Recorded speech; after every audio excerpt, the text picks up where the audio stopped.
भारत में कनाडा के high commissioner Cameroon मैके की भारतीय दफ्तर खारजा तलबी के बाद गुस्से से दरवाज़ा बंद करने की वीडियो सोशल मीडिया पर वायरल हो गई। कनाडा के वज़ीर आज़म जस्टिन ट्रूडो ने खालिस्तान तहरीक के रहनुमा हरदीप सिंह नजर के कत्ल का इल्ज़ाम भारत पर आयद करते हुए कहा था कि हमारे पास इस हवाले से ठोस सबूत मौजूद है। कनाडा ने भारतीय के सिफारतकार वबेर्थ इंटेलिजेंस रा के सरबराह पवन कुमार राय को मुल्क बदर करने का हुक्म दिया।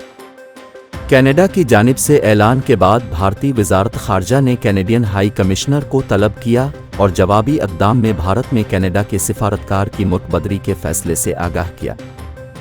कनाडा के हाई कमिश्नर कैमरून मैके की भारतीय दफ्तर खारजा से गुस्से में वापस जाने की वीडियो सोशल मीडिया पर वायरल हो गई।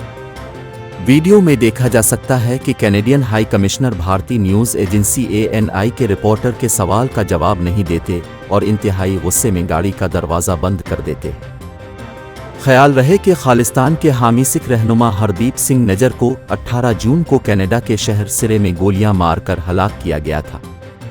हरदीप सिंह के कत्ल के खिलाफ सिखों ने लंदन समेत दुनिया भर में मुजाहरे भी किए।